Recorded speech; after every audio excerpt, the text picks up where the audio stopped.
We all have a perspective. We see things in a certain way. We approach life in a certain way. And this perspective that we have is a result of the underlying consciousness that we are using at the moment to have an interaction with our existence. Now, we are all conscious and we all have a certain kind of consciousness. It was said once that a Western philosopher said, "I think, therefore I am," making the assumption that since he has a thought process, he is. So since he has consciousness, he is. However, that's a very limited understanding of who we are and who we can be. Now, imagine a monkey who moves from one tree to another and then sees a fruit over to the left that he wants. He goes towards that fruit and grabs it. Well, that is a sort of consciousness. It's a consciousness that directs the monkey in a direction to find his food. Well, there are many levels of consciousness, but unlike animals, we have the ability to rise or fall in consciousness. But there's one prevalent consciousness that seems to prevail among mankind and is the consciousness that most men live at, the level that most men live at. And that is what's called the I consciousness. Our life revolves around ourselves. So the I consciousness, and we should all be very aware of this I consciousness, because if we're not cognizant of it, then we can't move on from it, and we can't move away from it, and we can't transcend it.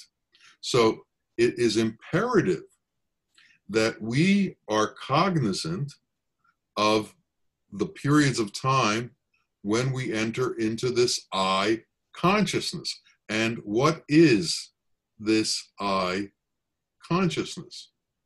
It has to do with everything revolving around ourselves. It's as if we are the sun in the middle of the universe, and everything revolves around us, and everything acts because of us, and everything happens to us and for us. And our interests are limited to that which does things for us and that which we interact with. We have no other interests.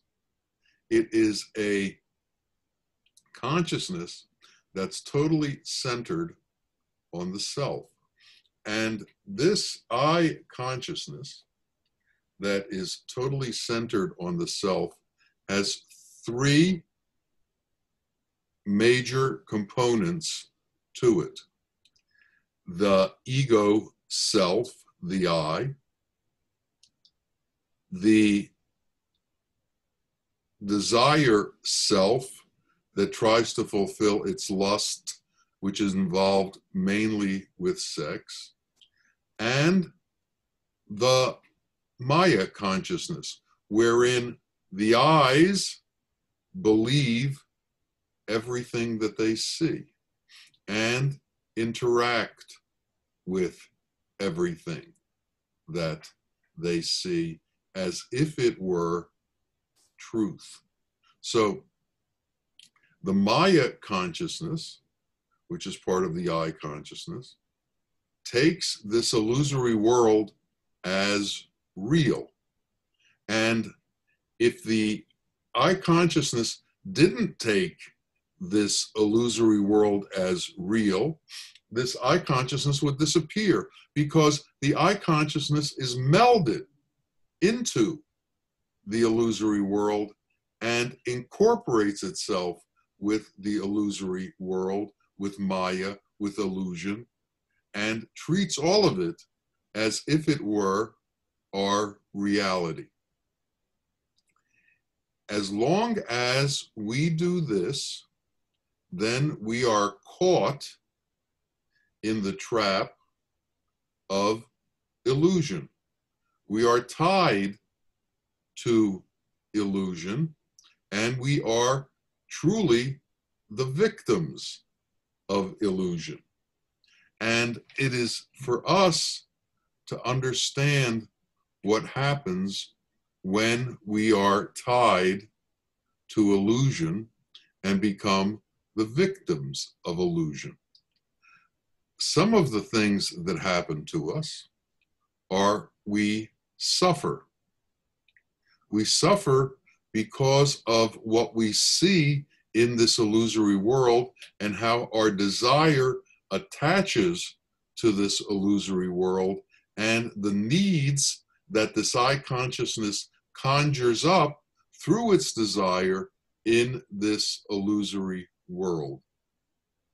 We have lust, we have anger, we have miserliness, we have delusion, we have enmity, we have religious fanaticism, we have ignorance, we have intoxication, we have thievery, we have lying, we have all of the things that come about because of our interaction with illusion and our attempt to either manipulate illusion or to conquer illusion or to overpower illusion or to make illusion work for us.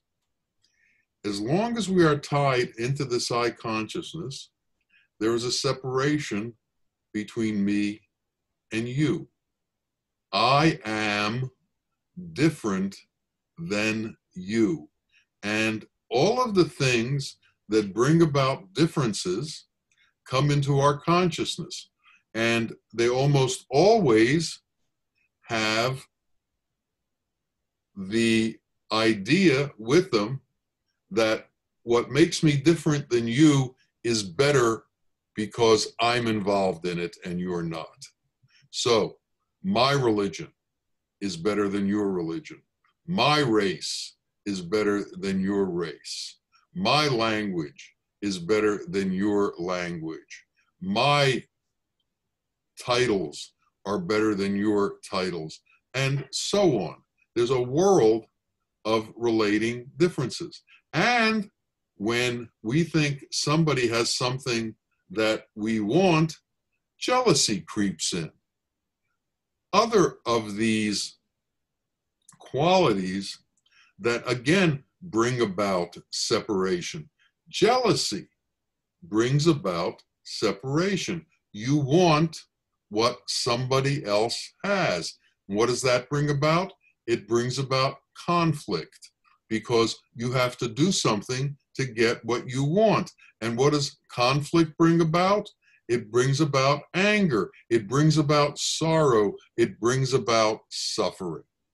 And it all stems from this I consciousness that is involved in believing the illusion of the world as being real, giving it credence, and trying to manipulate it so that it somehow makes the I more important or more satisfied.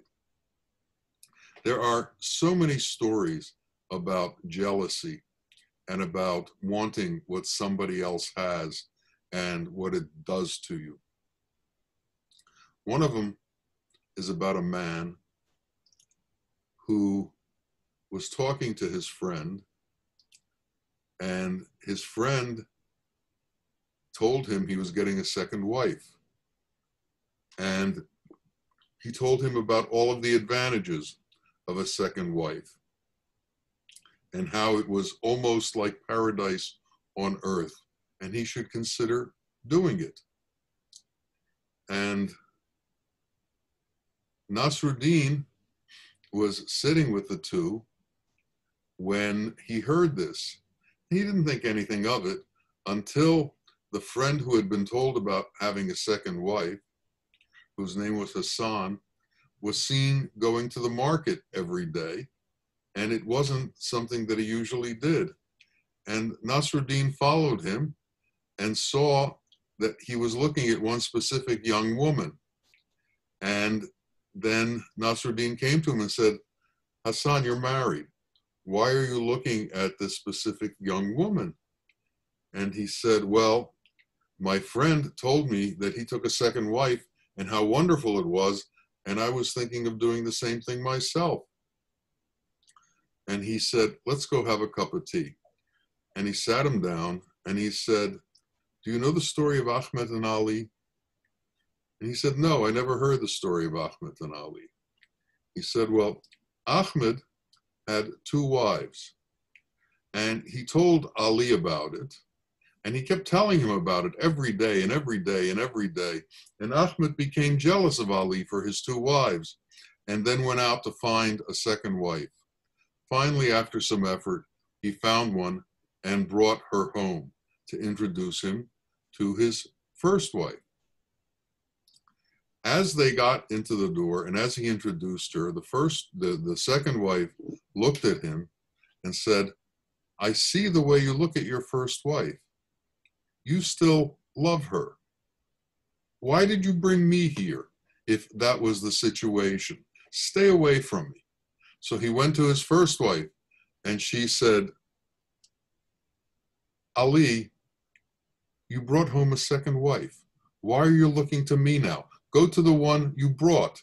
And every time he went from one to the other, he got the same reaction. And this went on for days. Finally, Ali was thrown out of the house by the two women, and he had nowhere to go. So he's wandering around at night, and finally he decides to go to the mosque so he can sleep because there's a little warmth in there. And he gets to the mosque, and it's dark, and he sees someone rolled up in a rug in a corner. And as he gets closer, Ali realizes it's his friend Ahmed. And he said, Ahmed, what are you doing here? He said, well, my wives threw me out of the house. He said, why did you tell me that it was such a wonderful thing to have two wives?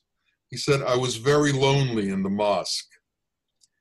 And this is what happens when the eye looks at another situation and desires it and needs it and thinks it wants it.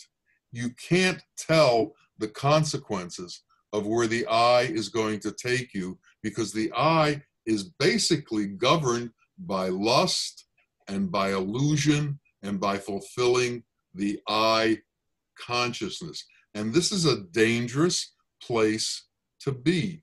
And it's not a place to be if you are truly moving on the path towards truth.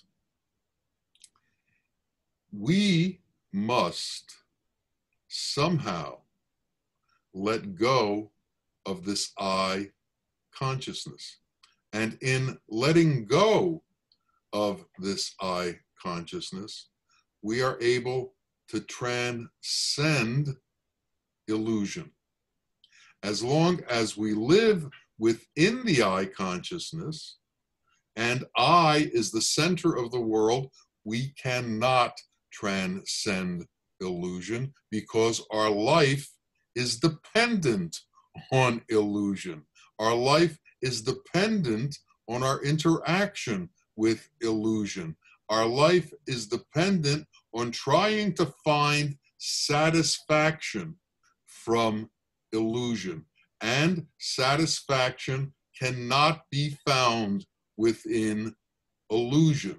But as long as we hold on to the I consciousness, as long as we hold on to our interaction with this illusory world as being important in our life, as being fulfilling in our life, as long as we belong to the cult of the I, to the cult of lust, and to the cult of illusion, we will continue to cause ourselves problems, cause ourselves difficulties, cause ourselves complications, and cause ourselves sorrow and grief.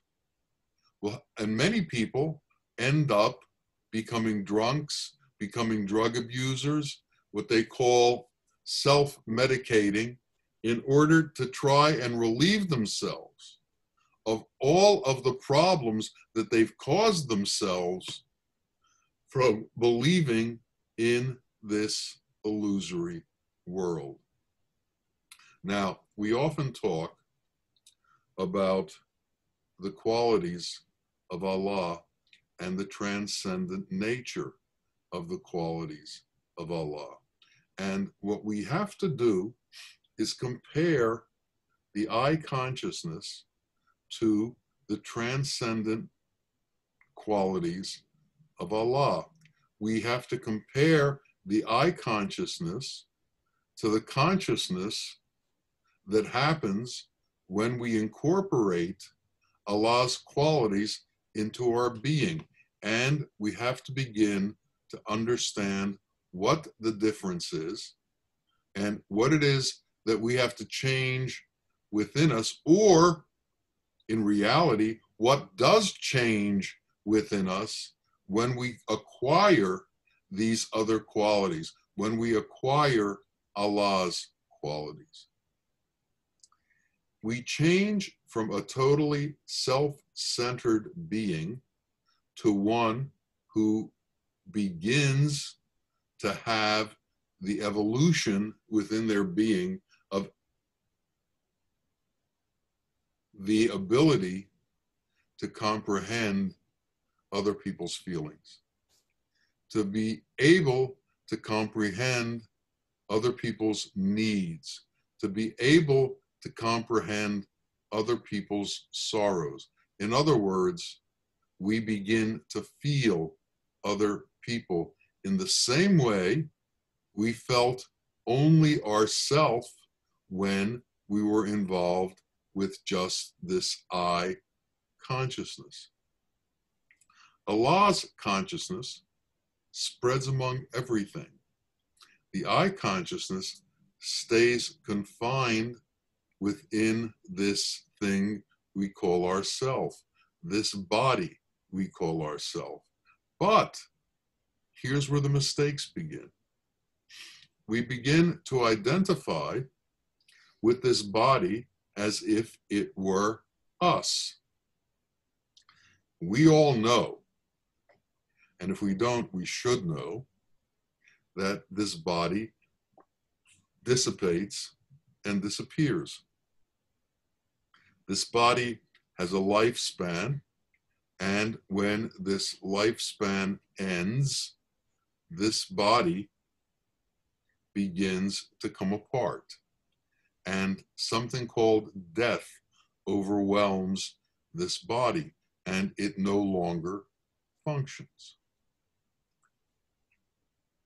The understanding of that should bring a realization before us that this cult of the I that we belong to, that this cult of lust that we belong to, that this cult of illusion that we belong to doesn't take us anywhere and isn't going to take us anywhere. And the only place it'll take us is to a death.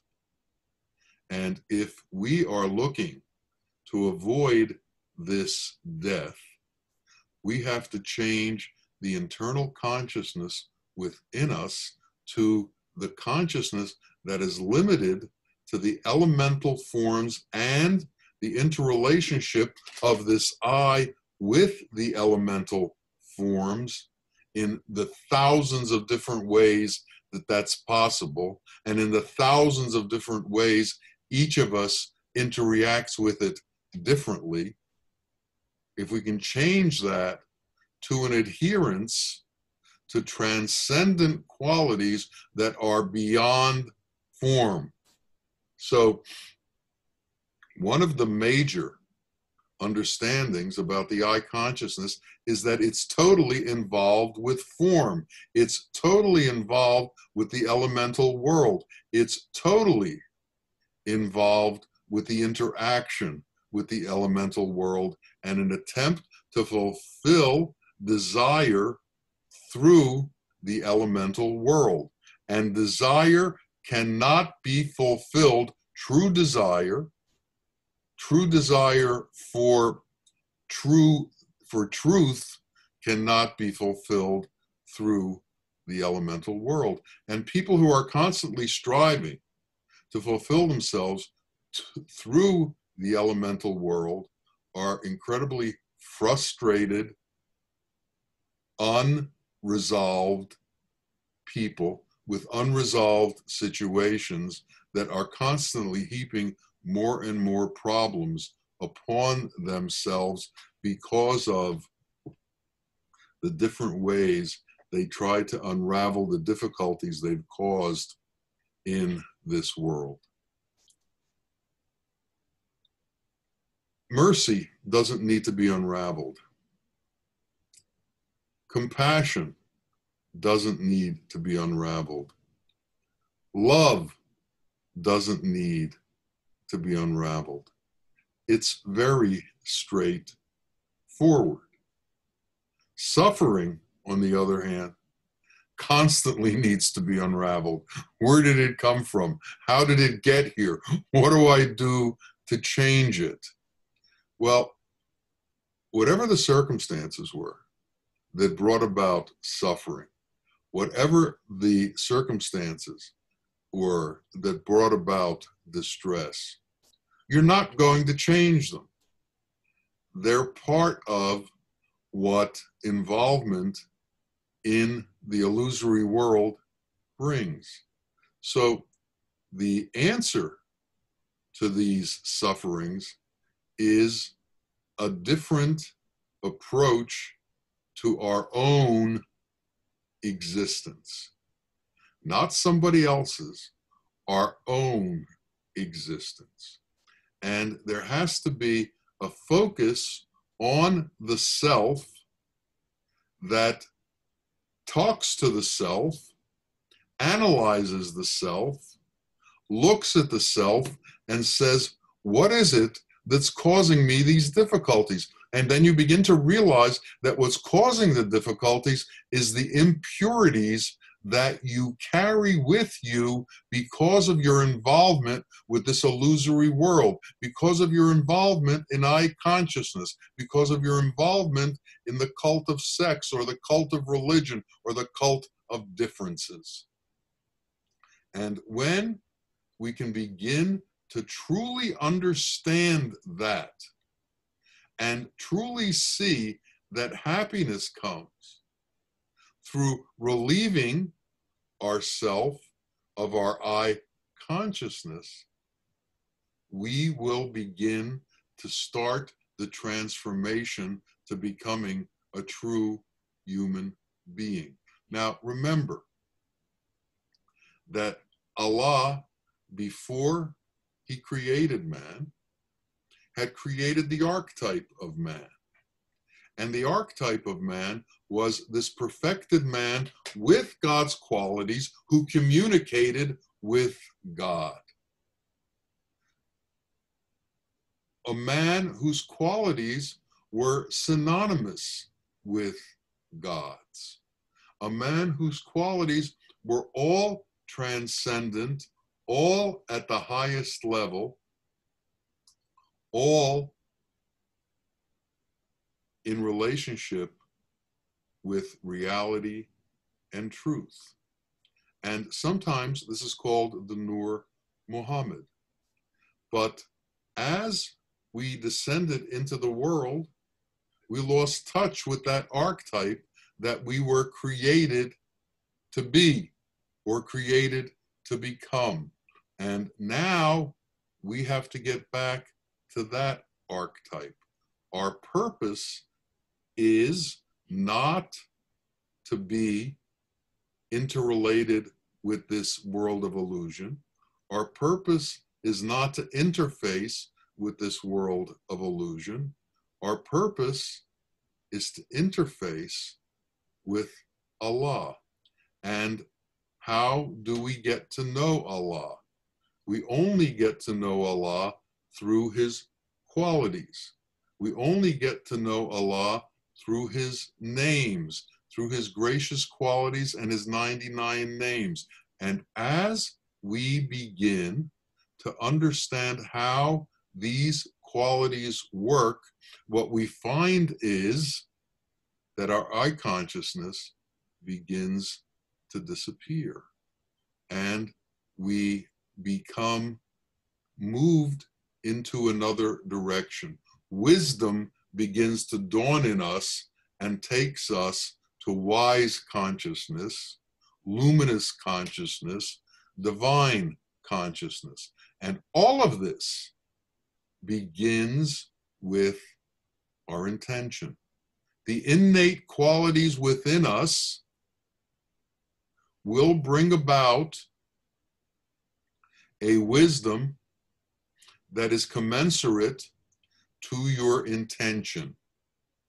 So if you want to change, if you want to bring about a difference in your lifestyle, if you want to bring about a difference in your relationship with the world, intend that. But you have to intend it in the appropriate way. And what is the appropriate way? The appropriate way is to begin to intend God, to begin to intend Allah. And then slowly, mercy enters into our being. Compassion enters into our being. Kindness enters into our being. Care for others comes ahead of care for ourselves. Others become more important than ourselves. What stops us from this, among other things, is a tremendous fear that we won't have enough. But we know that Allah is a cornucopia of availability. Nothing diminishes Him. Nothing makes Him smaller, no matter what He gives out. Assume that that will be given to you upon entering into His qualities, that whatever you give, you will get more. Quite opposite to the understanding of I consciousness. Understand that as we give, so shall we get, and the more we give, the more we get, so we can give more away. Yesterday was the anniversary of the passing of my Sheikh, Muhammad Rahim Musa Muhaiyaddeen. And we lived with him from 1972 until his passing in 1986. And we were in the presence of a being whose qualities represented divinity, whose qualities represented what it is like to make this shift from I consciousness to divine consciousness, to make this shift from needing to giving, to make this shift from self-centeredness to altruism for the entire world. We need to take on an appropriate intention to enter into that kind of an existence.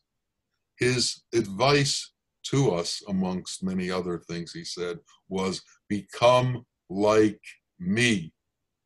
And that means become altruistic, become giving, become kind, become loving, become generous, become the qualities of Allah, and be a manifestation within this world of that which cannot be seen but can be felt. And if we can do that, if we can become that manifestation, then we'll know the difference between I consciousness and transcendent consciousness, divine, luminous consciousness. This is the path we are on. And the teacher was an exemplar of what happens when this path is followed. He is an exemplar of what occurs when truth comes into your being, when truth enters you and illusion leaves you. So we have to begin to understand that what the eyes see is not real. What the ears hear is not real. What's real is what's formless. And this body will eventually disappear, and we will also be formless. But as long as we hold on to the form, as long as we hold on to the I, as long as we hold on to the consciousness that is implicit in myself and nothing else, we are doomed to follow the path of this body, which is to dissipate and disappear. But if you want salvation, if you want eternity, make your bed with eternity. And what is eternity? Eternity is mercy. Eternity is compassion. Eternity is kindness. Eternity is love. Eternity is Allah's 99 names and 3,000 gracious qualities. And in entering into that realm, we can leave the realm of sorrow and death and enter into the realm of eternal life with our Lord. We ask that this is the path for each one of us, and that Allah brings himself to us, shows himself to us, and brings us among the ones that he considers his friends, his loyal ones, the one he has chosen. We ask this for each and every one of us, and we ask that Allah grant this to each and every one of us. Ameen, Ameen, Ya Rabbil Alameen. Assalamu alaikum wa rahmatullahi wa barakatuh.